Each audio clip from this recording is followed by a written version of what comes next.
অধ্যায় আলিফ। প্রতিদিন আমার সকালটা শুরু হয় আম্মুর খ্যাচখ্যাচানিতে। আলিফ, এই তুই ক্লাসে যাবি না? আম্মু পাশের ডাইনিং রুম থেকে চিৎকার দিয়ে বলছে। আমার রুমে ভারী পর্দা থাকার কারণে রুম তখনও অন্ধকার। সকাল যে হয়েছে সেটা বোঝার জন্য আমার আসলেই চোখ খুলে দেখতে হবে। আমারও আর কি করা, চোখ খুললাম, দেখলাম সকাল হয়েছে। একটা দীর্ঘশ্বাস ছাড়লাম। নিজের রুম থেকে বের হতেই আম্মু আবার শুরু করলো।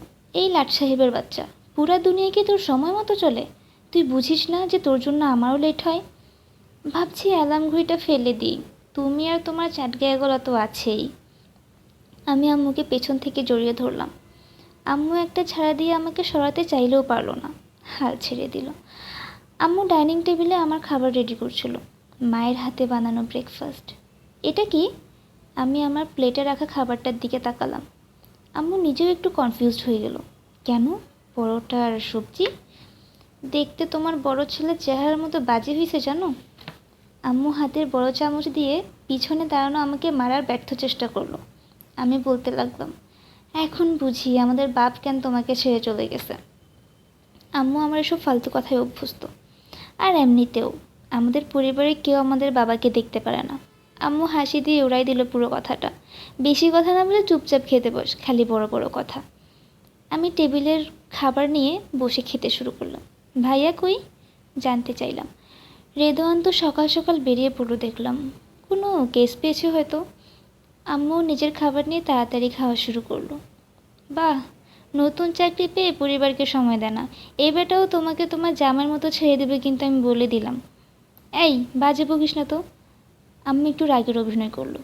নতুন নতুন ক্যারিয়ার শুরু করেছে, ইমপ্রেস করার একটা ব্যাপার স্যাপার আছে না। আমি আম্মুর দিকে ভ্রু কুচকিয়ে তাকালাম, খাওয়া থামাইনি। আম্মু কিছুক্ষণ নিজের মতো খেয়ে যখন দেখলো আমি চোখ সরাচ্ছি না তার থেকে, তখন জিজ্ঞেস করলো, কি হয়েছে? তোমাকে দেখে তো মনে হচ্ছে তুমি বড় ছেলেকে নিয়ে বেশ প্রাউড। ও মা, তো হব না ম্যাম। আমার ভাইয়া যে পুলিশ হয়েছে তার ওই ব্রেন সেলটাও নাই কেস সলভ করার। অর্ধেক কেস ওর আমি সলভ করে দিয়েছি। আমি ওকে ছেড়ে দিলে বেশি দিন থাকবে না ওর এই জব। আপাতত ভার্সিটি দেখে না আমার যা ফ্রি টাইম। জি জি, একদিন আপনিও আমাকে প্রাউড করবেন আমি জানি, আম্মু বলল। আমি 2টা আঙ্গুল দিয়ে ফিঙ্গার গান বানিয়ে আম্মুর দিকে পয়েন্ট করলাম। তোমাকে কোন ছেলে বেশি ভালোবাসে? আম্মু আমার নাটকের সাথে তাল মিলিয়ে 2 হাত উপরে তুলল। আমার ছোট ছেলে। এক হাতে স্টিল পরোটা। মনে থাকে যেন, খেতে খেতে বললাম। বড় ছেলে কিন্তু বাবার সাইড বেশি পেয়েছে, সাবধান। এই ফালতু কথা থামাতো। আম্মু একটা ঝাড়ি মারল। আমিও খ্যাক খ্যাক করে হাসলাম একটু। পরোটার শেষের দিকে একটা পিস মুখে নিয়ে কিছুক্ষণ চাবালাম। পরে মনে হলো না, মাতাজিকে একটু খুশি করি। ব্রেকফাস্ট দেখতে খারাপ হইলেও খেতে কিন্তু খারাপ হয় নাই। জনাব, আপনাকে আমার ভার্সিটি নামাইতে হবে, প্লিজ কথা না বলে খান। আম্মু হাত জোড়ে করে বলল আমাকে। আমি হেসে দিলাম। আজকে আমি তোকে নিয়েও যেতে পারবো কিন্তু ক্লাস শেষে। আম্মু আমাকে গাড়ি দিয়ে ভার্সিটি ড্রপ করে জানালা থেকে মুখ বের করে বলল। কেন?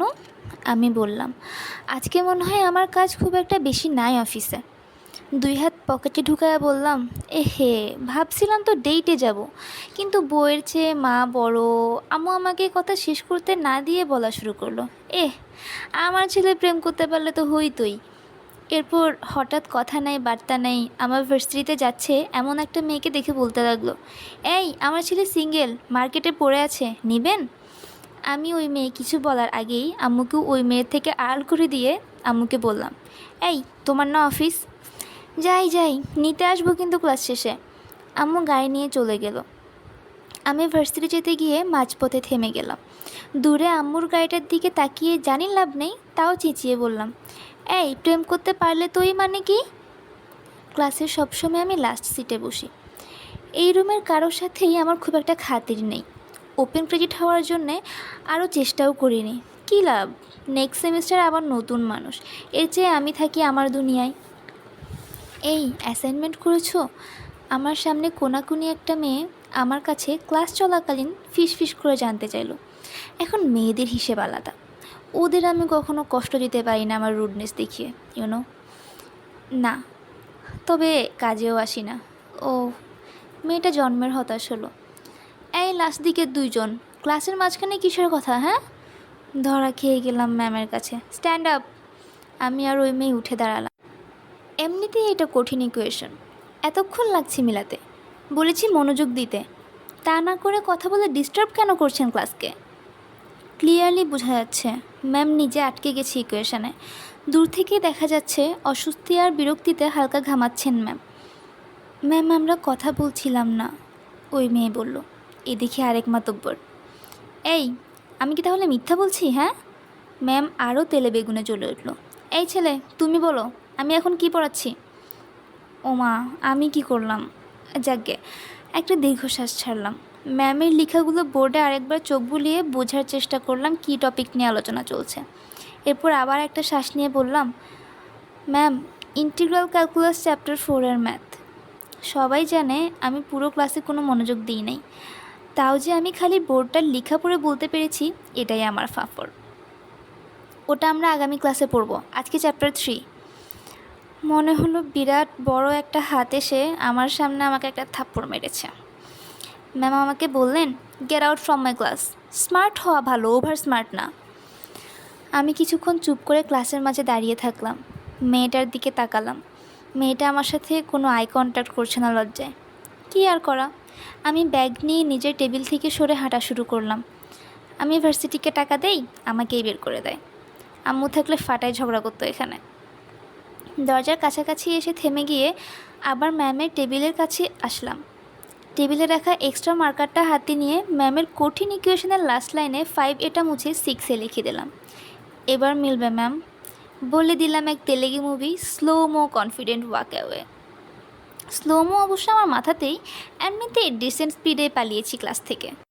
ক্যান্টিনে বসে প্রথমে আম্মুকে ফোন দিলাম। আম্মু প্রথমে নিজে একটু অবাক হলো যে কেন তার অফিসের আগে আমার ক্লাস শেষ হয়ে গিয়েছে। এরপর বলল দেখতে যে আস্তে আস্তে আশেপাশের কারোর সাথে প্রেম করতে পারি কি না। এরপর যখন জানলো এই প্রজন্ম অনেক ফাস্ট, মানে এই না যে প্রথম ব্যাপারটা হাই হ্যালোতেই হয়ে যায়, তখন হাল ছেড়ে দিয়ে বলল অপেক্ষা করতে, নিতে আসছে। ফোন রাখার সাথে সাথেই আরেকটা কল এলো। মোবাইলের নাম লিখে এসেছে রেদওয়ান ভাইয়া।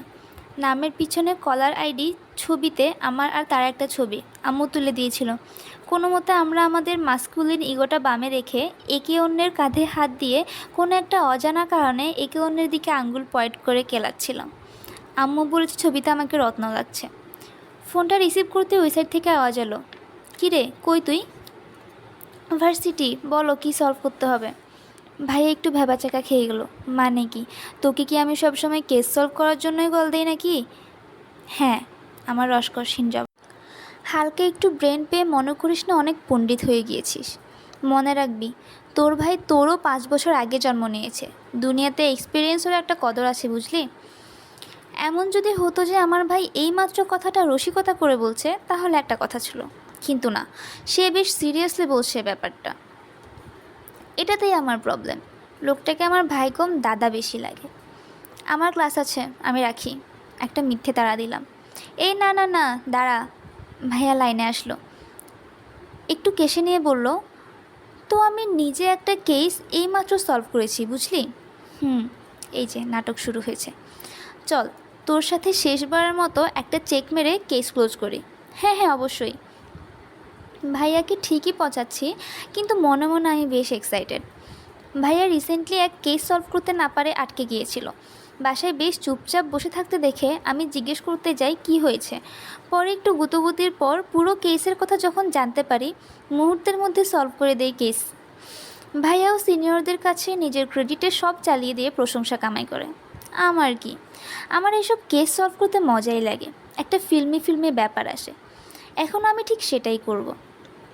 ভাইয়া বলা শুরু করলো, একটা অফিসে এসেছি একটা কেসের জন্য, নাম সেফ বন্ড মেইন ব্রাঞ্চ। খুব আহামরি কোনো অফিস না। অফিসের বস বেশ হাতড়ে পাত্রে এই কোম্পানি দাঁড় করিয়েছে, ছোটোখাটো ব্যাংক টাইপ বলতে পারিস আর কি। অফিসের একটা রুমে মাঝারি সাইজের একটা ভল্ট আছে, বুঝলি, পিন দিয়ে প্রোটেক্ট করা। অফিসের বস আর গুরুত্বপূর্ণ কিছু মানুষ ওই পিন জানে। গতকালকে রাতেও অফিসের বস এসে সব ঠিকঠাক দেখে গিয়েছিল। আজ সকালে ভল্টে দেখে কিছু নেই। ভল্টের মধ্যে বেশ কিছু ইন্স্যুরেন্স করা আইটেম আর 57 লাখ টাকা ক্যাশ ছিল। ভল্টের যে দরজা, সেই দরজার উপর গায়ের জোর খাটানোর চিহ্ন আছে। এখন আমরা জানি না এটা কিসের দাগ, কিন্তু কেউ দরজাটা গায়ের জোর দিয়ে খোলার চেষ্টা করেছে। এখন লাকিলি বলতে পারিস গতকাল তাদের অফিসের কাজ বন্ধ ছিল, তাই খুব একটা কেউ আসে নাই। আমরা সিসিটিভি চেক, দারোয়ানের সাথে আলাপ, কার্ড পাঞ্চ, ডাটা দেখা সব শেষ করেছি। অফিসে এসেছে শুধুমাত্র 3 জন, আর এই 3 জনের মধ্যে যে কোনো একজনের সেই চোর হওয়া উচিত। অফিসে এসেছে একজন পিয়ন, বস আর বসের ম্যানেজার। এর মধ্যে পিয়ন ভল্টের পিন জানে না, বস আর ম্যানেজার জানে। তুমি কি পিয়নকে সন্দেহ করছো? আমি ভাইয়ের কাছে জানতে চাইলাম। তাই না? আমিও মনে করেছিলাম পিয়ন হবে। সাবাস, ভাইয়া এক্সাইটেড হয়ে গেল। পিয়ন চুরি করে নাই, আমি বললাম। হ্যাঁ? ভাইয়া একটু ভরকে গেল। তুমি কি পিয়নকে সন্দেহ করছো কারণ ভল্টের দরজায় জোর জবরদস্তি দাগ ছিল? ভাইয়া চুপ করে আছে, নিশ্চিত এটাই ভেবেছিল। ভল্টের দরজার হাতল ভল্টার কোন দিকে জানতে চাইলাম। ডান দিকে, ভাইয়া বলল, আর সাথে সাথে নিজেই বুঝে একটা লম্বা শব্দ করলো। তাও আমি বুঝালাম, ভল্টের দরজার নব ডান দিকে হলে লকও ডান দিকে হবে। দরজার উপর দিকে কেন গায়ে জোর খাটাবে? ওইখানে তো লক ভাঙার কিছু নাই। তার মানে পিয়নকে ফাঁসানোর জন্য এটা করা হয়েছে? না, আমি একটু চিন্তা করে বললাম, খালি পিয়নটাকে ফাঁসানোর জন্য না, যেই চুরি করেছে সে এটা একটা মেসেজ দিতে চেয়েছে, চুরি তো আমি করি নাই, চুরি যারা পিন জানে না তারা করেছে। ভাই একটা ধাক্কা খেলো। তার মানে বস বা ম্যানেজারের মধ্যে কেউ? ওরাই তো খালি পিন জানে। আমি চুপ করে রইলাম। আলিফ, কে চুরি করেছে? ভাইয়ার গলাতেও আমার মতো একটা শঙ্কা আর উত্তেজনা কাজ করছে। আমি চিন্তা করতে লাগলাম কে হতে পারে সেই চোর। পাঠক, এখন আপনার পালা। আলিফের হয়ে সেই চোর খুঁজে বের করা কে হতে পারে। 1 বস, 2 ম্যানেজার। যদি বস হয় তাহলে বস অধ্যায়ে চলে যান, আর ম্যানেজার অপশন বাছাই করলে ম্যানেজার অধ্যায়ে চলে যান।